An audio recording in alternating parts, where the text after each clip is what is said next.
কাবা ঘরের গেলাফ ধরে কানলেও আপনি আমাকে যে মিথ্যা অপবাদটা দিয়েছেন এটা মাফ হবে না যতক্ষণ না আমি মাফ করছি। কথা কি বুঝতে পারছেন?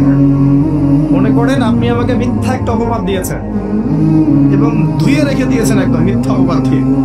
যতক্ষণ আমি আপনাকে মাফ না করছি, কাবা ঘরে গিয়ে গেলাফ ধরে কান্নাকাটি করলো, এই পাপ মাফ হবে না। এই অবস্থায় মৌত হলে কি হবে? পরকালে দেখবেন আমি দাঁড়িয়ে আছি আপনার জন্য। আপনার হিসাব হচ্ছে, হিসাব শেষ। আপনি সালাত, সাওম, হজ জাকাতের নেকি নিয়ে উঠেছেন, কিন্তু দেখছেন আমি দাঁড়িয়ে আছি, আমার মতো আরো 10 জন দাঁড়িয়ে আছে। ওই 10 জনকে আপনি গালি দিয়েছিলেন, অপবাদ দিয়েছিলেন, তাদের গীবত করেছিলেন, তাদের সম্পদ ও সম্মানের হানি করেছিলেন। এখন কিয়ামতের মাঠে আপনার নেকি দিয়ে এই ঋণ শোধ করতে হবে, অন্য কোনো অপশন নেই। আর যদি নেকি শেষ হয়ে যায় তখন কি হবে?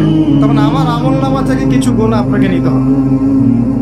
আল্লাহ পাক ন্যায় বিচারক। আল্লাহ পাক শুধু গফুর রহিম নন, আল্লাহ পাক শুধু পরম করুণাময় অসীম দয়ালুই নন, বরং তিনি হচ্ছেন ন্যায় বিচারক। ন্যায় বিচারক।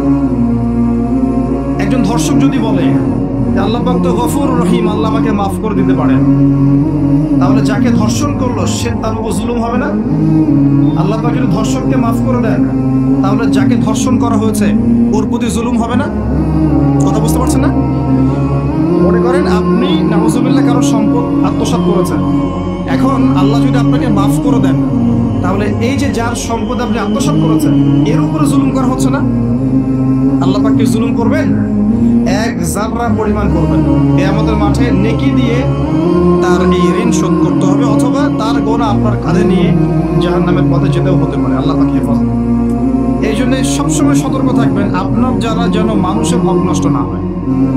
মানুষ আপনাকে গালি দেখ, থাপ্পড় মারুক, জমি আত্মসাৎ করে ফেলুক, হক নষ্ট করুক, কি করে করুক, আপনি তারটা করতে চান না।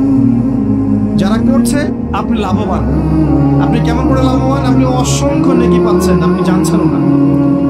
যেই আপনার বিরুদ্ধে, মনে করেন আপনি নিষ্পাপ, অন্যায় করেন নাই, আপনার বিরুদ্ধে জুলুম করা হচ্ছে, অপবাদ দেওয়া হচ্ছে, আপনাকে আন্ডারস্টিমেট করা হচ্ছে, ইত্যাদি ইত্যাদি, আপনি বসে বসে নেকি পাচ্ছেন, বসে বসে নেকি পাচ্ছেন। এবং পরকালে কিয়ামতের মাঠে উঠে দেখবেন অসংখ্য নেকি অটোমেটিক আপনার আমলনামে চলে আসবে।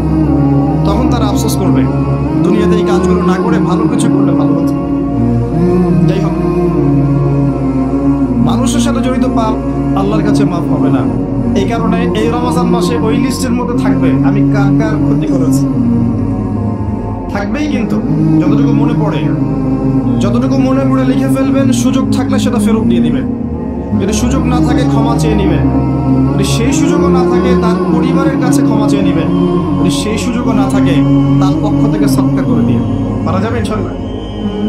সেই সুযোগও নাই, তাহলে হাতটা তুলে তার জন্য দোয়া করবেন, আল্লাহ আমি আমার অমুক ভাইকে মিথ্যা অপবাদ দিয়েছিলাম, আল্লাহ তুমি তাকে মাফ করে দিন। আশা করা যায় আপনার গুনাহ আল্লাহ মাফ করে দিবেন।